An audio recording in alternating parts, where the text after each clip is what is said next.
Hello students, पहलवान Gurudeen group of college के अंतर्गत आने वाले पहलवान गुरुदीन महिला महाविद्यालय के इतिहास विभाग अध्यक्ष मैं साधना नागल एक बार फिर इतिहास का एक नया वीडियो लेकर उपस्थित हुई हूँ। यह वीडियो आपके सिलेबस से संबंधित है। वीडियो को लाइक और शेयर जरूर करें। अपनी स्टडी को नियमित रखने के लिए पहलवान गुरुदीन के यूट्यूब चैनल को सब्सक्राइब करें और बेल आइकन दबाएं ताकि आपको नए वीडियो की नोटिफिकेशन मिलती रहे। इस वीडियो में आपको फ्रांस की क्रांति के कारण के बारे में बताऊंगी। फ्रांस की क्रांति के कारण। सन 1789 की फ्रांस की क्रांति ने केवल फ्रांस में ही नहीं वरन संपूर्ण विश्व में एक नई लहर दौड़ा दी। इस लहर से एक नए युग ने करवट बदली। यह क्रांति इस कारण भी महत्वपूर्ण मानी जाती है क्योंकि इसने मनुष्य की स्वतंत्रता, समानता, मित्रता आदि के नवीन विचार विश्व के सामने रखे। प्रोफेसर हेजन के शब्दों में सामंती व्यवस्था की मुख्य विशेषता यह थी कि सारा समाज वर्गों में बटा हुआ था। उच्च वर्गों को निम्न वर्गों के मुकाबले में विशेष अधिकार प्राप्त थे। इस क्रांति के अनेक कारण थे। इन कारणों को हम निम्नलिखित श्रेणियों में विभाजित कर सकते हैं। फ्रांसीसी क्रांति के सामाजिक कारण। फ्रांस में क्रांति के कारणों में सामाजिक कारण सबसे महत्वपूर्ण थे। एक इतिहासकार के शब्दों में 1789 की क्रांति स्वेच्छाचारिता, दमनपूर्ण शासन प्रणाली के विरुद्ध युद्ध होने की अपेक्षा फ्रांसीसी समाज की असमानता के विरुद्ध एक महान संघर्ष था। सचमुच असमानता ने फ्रांस में सामाजिक अन्याय तथा वंशवाद उत्पन्न कर दिया था। समाज का विभिन्न वर्गों में विभाजन। फ्रांस में उस समय का समाज 3 वर्गों में विभाजित था: पादरी वर्ग, सामंत वर्ग या कुलीन वर्ग, साधारण वर्ग। इनमें से पहले 2 वर्गों को विशेष अधिकार प्राप्त थे, जबकि तीसरा वर्ग उन विशेष अधिकारों से वंचित था। उदाहरण के लिए पादरी लोग तथा कुलीन लोग किसी भी प्रकार का कर नहीं देते थे। करों का सारा बोझ तीसरे वर्ग को उठाना पड़ता था। इसी प्रकार पादरी, कुलीन वर्गीय व्यक्ति तथा सामंत राज्य करों के अतिरिक्त अपनी ओर से भी कर लगा सकते थे। तृतीय वर्ग को कर चुकाने ही पड़ते थे। इस प्रकार के विशेष अधिकारों ने एक ओर पहले 2 वर्गों और दूसरी ओर तीसरे वर्ग के बीच एक खाई उत्पन्न कर दी थी। पादरी वर्ग। इस वर्ग के लोगों की कुल संख्या लगभग 1,30,000 थी। इसी कारण कुलीन वर्ग के लोगों की संख्या लगभग 1,40,000 थी। ये सभी लोग विशेष अधिकार प्राप्त थे।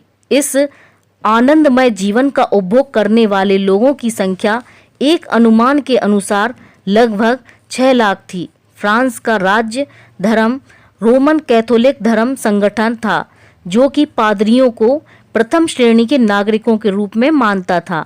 उनके पास ना तो धन की कमी थी और ना प्रभाव की। समस्त फ्रांस की भूमि का 5वां भाग इन पादरियों के पास था। इस भूमि से इन्हें काफी आय होती थी, परंतु ये लोग राज्य को भूमि पर किसी प्रकार का कर नहीं देते थे। ऐसा कहा जाता है कि इन धर्माधिकारियों के पास दुर्ग, भव्य गिरजाघर, प्रसाद, अमूल्य चित्र, सोने के बर्तन आदि होते थे। सामंत वर्ग। फ्रांस में कुछ सामंत भी निर्धन थे।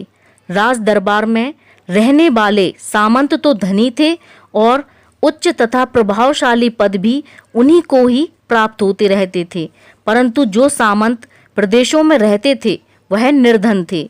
वे लोग शुद्ध रक्त तथा वंश परंपरा के कारण स्वयं को दरबारी सामंतों के बराबर वरन उनसे भी ऊंचा मानते थे, परंतु उनके पास आय के स्रोत सीमित थे। अतएव वे अपनी जागीरों के अंतर्गत रहने वाले कृषकों से कर बड़ी कठोरता से वसूल करते थे। एक प्रकार से उनकी मनमानी को रोकने वाला कोई नहीं था।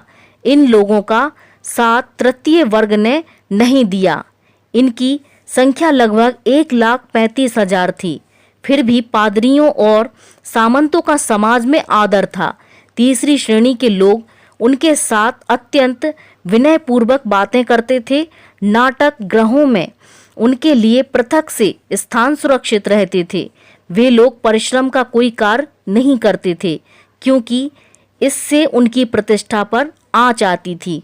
साधारण वर्ग। फ्रांस के समाज का यह वर्ग ऐसे लोगों का था जिन्हें विशेष अधिकारों से पूर्णतया वंचित रखा जाता था। धन समग्रता को दृष्टि में रखते हुए इस वर्ग को दो भागों में विभाजित किया जाता था। बुर्जुआ अर्थात उच्च मध्यम वर्ग। इस वर्ग में लेखक, वकील, डॉक्टर, व्यापारी, साहूकार आदि सम्मिलित थे। ये लोग शारीरिक श्रम नहीं करते थे। इनकी आर्थिक दशा खराब नहीं थी। विशेष रूप से व्यापारी तथा साहूकार बहुत धनी थे। निम्न वर्ग जिसमें कृषक, अर्धदास तथा मजदूर आते थे। मध्यम वर्ग के लोग संसार के विभिन्न भागों में जाया करते थे। उन पर फ्रांस के दार्शनिकों का गहरा प्रभाव था। मध्यम वर्ग के असंतोष का कारण यह था कि सुयोग्य और संपन्न होते हुए भी उन्हें कुलीनों जैसा सम्मान प्राप्त नहीं था। निम्न वर्गों की दयनीय दशा। उस समय फ्रांस में मध्य वर्ग के साथ जो निम्न वर्ग था उनकी दशा बहुत शोचनीय थी। यह वर्ग राजा को कर देता था। जागीरदारों तथा धार्मिक संगठनों को भी कर देना पड़ता था। सब प्रकार के कर चुकाने में उसकी आय का 80% निकल जाता था और शेष 20% में उसे जीवन का निर्वाह करना पड़ता था। अकाल, अनावृष्टि या शीत ऋतु लंबी हो जाने पर उन्हें भूखों मरना पड़ता था। इस प्रकार फ्रांसीसी समाज उस समय असमानता के गहरे गर्त में डूबा हुआ था। पद प्रतिष्ठा तथा उन्नति के अवसर साधारण जनता को कभी प्राप्त नहीं होते थे। इसी सामाजिक असमानता के कारण फ्रांस में क्रांति का बीजारोपण हुआ। मैडेलिन के शब्दों में 1789 की क्रांति राजा की निरंकुशता के विरुद्ध उतना विद्रोह नहीं था जितना कि सामाजिक विषमता के विरुद्ध था। स्वतंत्रता का अभाव। उस समय फ्रांस के लोगों को किसी प्रकार की स्वतंत्रता प्राप्त नहीं थी। प्रोफेसर हेजन के शब्दों में लोगों को न धार्मिक स्वतंत्रता प्राप्त थी और न विचारों के प्रकाशन की स्वतंत्रता थी, न नागरिक स्वतंत्रता थी और राजनीतिक स्वतंत्रता ही प्राप्त थी। फ्रांस की क्रांति के आर्थिक कारण। सामाजिक कारणों की भांति क्रांति का एक प्रमुख कारण तत्कालीन सरकार की आर्थिक स्थिति भी थी। यह सत्य है, क्रांति का मूल आधार आर्थिक था और दार्शनिकता ने जो विचार प्रवाहित किया उसकी मुख्य शक्ति आर्थिक थी। आर्थिक क्रांति ही क्रांति के वास्तविक नियम थे। ये कारण निम्नांकित थे। युद्धों पर अत्यधिक व्यय। लुई 14वें के युद्धों ने फ्रांस की आर्थिक दशा को बिगाड़ दिया था। उसकी मृत्यु के समय देश की आर्थिक स्थिति अत्यंत शोचनीय थी। लुई 15वें ने भी अपने पितामह लुई 14वें के परामर्श के विरुद्ध युद्धों में भाग लिया। ऑस्ट्रिया के उत्तराधिकार युद्ध एवं सप्तवर्षीय युद्ध से भाग लेने के कारण फ्रांस की आर्थिक दशा और बिगड़ गई। लुई 16वें के शासनकाल में फ्रांस ने इंग्लैंड को नीचा दिखाने के लिए अमेरिका के स्वतंत्रता संग्राम में अंग्रेजों के विरुद्ध भाग लिया। यह सत्य है कि फ्रांस ने इंग्लैंड सप्तवर्षीय युद्ध का बदला ले लिया, परंतु इस युद्ध में भाग लेने से देश की आर्थिक दशा बहुत खराब हो गई। फ्रांस की इस आर्थिक दुर्दशा ने क्रांति की अग्नि में घी का काम किया। दरबार का अपव्यय। आर्थिक दशा खराब होने पर भी राज दरबार के व्यय में किसी प्रकार की कमी नहीं आई थी। वर्साय या राजमहल यूरोप का सबसे बड़ा प्रासाद था। इस महल में 18,000 कर्मचारी थे, जिनमें से 16,000 तो राजा रानी तथा राज परिवार की सेवा में लगे रहते थे। वे लोग राजा रानी की चाटुकारिता द्वारा खूब धन प्राप्त करते थे। रानी आन तीनों ऑस्ट्रिया की राजकुमारी थी। वह अपनी फिजूल खर्ची के लिए बदनाम थी। राजमहल का वार्षिक व्यय लगभग 12 करोड़ रुपए था। तुर्गोनेकर तथा कालोन ने वित्त मंत्रियों के रूप में दरबार के व्यय को कम करने का प्रयत्न किया, परंतु उन्हें अपदस्थ कर दिया गया। प्रथम वर्ग के लोगों का कर न देना। विशेष अधिकार प्राप्त वर्ग राज्य को किसी प्रकार का कर नहीं देता था, जबकि तृतीय वर्ग पर करों का भारी बोझ था। ऐसी दशा में दो ही उपाय किए जा सकते थे: राज दरबार के व्यय में कमी की जाए तथा विशेष अधिकार प्राप्त वर्गों पर भी कर लगाया जाए। परंतु पादरी वर्ग तथा सामंत वर्ग ने कर देना स्वीकार नहीं किया। लुई सोलबा कोई दृढ़ विचार वाला व्यक्ति नहीं था, अतः वह इस वर्ग के लोगों को करों के लिए बाध्य नहीं कर सका। राज्य पर ऋणों का बोझ। राज्य के व्यय को पूर्ण करने के लिए ऋण लिए जाते थे। कालोन नामक वित्त मंत्री ने देश की आर्थिक दशा संभालने के लिए कई बार ऋण लिए। उसने 3 वर्ष में लगभग 2 अरब के ऋण राज्य के लिए लिए। लुई सोलबे के शासनकाल में राज्य पर ऋणों की राशि बढ़ते बढ़ते 4.25 अरब रुपए तक पहुंच गई थी। ऐसी दशा में व्यापारियों ने राज्य को ऋण देना बंद कर दिया। पक्षपातपूर्ण न्याय। पादरी और सामंत कुछ करों से तो कानून द्वारा मुक्त हो जाते थे, जो कर उन्हें देना पड़ते थे उनसे भी वे मुक्ति पा जाते थे। इसका कारण यह था कि वे लोग अपना प्रभाव कर निर्धारण करने वालों पर डालते रहते थे। सरकारी कर्मचारी भय के कारण इन पर नाम मात्र का कर लगाते थे। यह एक अन्यायपूर्ण स्थिति थी, जिसने तृतीय वर्ग में असंतोष की भावना भर दी। व्यापार पर चुंगी। व्यापार पर चुंगी की व्यवस्था असमान थी। देश के कुछ भागों में तो व्यापार पर चुंगी नहीं देनी पड़ती थी, परंतु कुछ भागों में अधिक चुंगी लगती थी।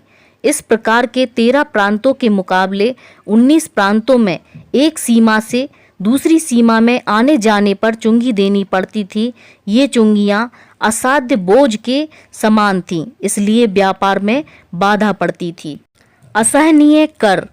अनेक कर ऐसे थे जो लोगों को बार बार अदा करने पड़ते थे। उदाहरण के लिए नमक कर एक ऐसा कर था जो लोगों को बार बार चुकाना पड़ता था। नमक के व्यापार का एकाधिकार सरकार ने एक कंपनी को दे रखा था। यह कानून बना दिया गया था कि 7 वर्ष से अधिक आयु के प्रत्येक व्यक्ति को वर्ष में लगभग 3.5 किलोग्राम नमक खरीदना ही होगा। यह कंपनी मूल लागत से 10 गुने मूल्य पर नमक बेचती थी। नमक कानून को तोड़ने वाले हजारों व्यक्तियों को जेल में ठूंस दिया जाता था। ठेकेदार प्रजा से मनमाना कर वसूल करते थे। साधारण जनता को अनेक असहनीय कर अदा करने पड़ते थे। तीसरे वर्ग का शोषण। अनेक प्रकार के करों तथा बेगारों द्वारा तृतीय वर्ग का बुरी तरह शोषण किया जाता था। निम्न वर्ग के कृषक तथा मजदूर भुखमरी की सीमा तक जा पहुंचे थे। इन लोगों का जीवन बड़े कष्टों तथा संकटों में बीतता था। वे जी तोड़ परिश्रम करने के बाद 2 समय भरपेट भोजन नहीं कर पा रहे थे। इस वर्ग की दरिद्रता ने फ्रांस की क्रांति को सीधे पैरों पर खड़ा कर दिया।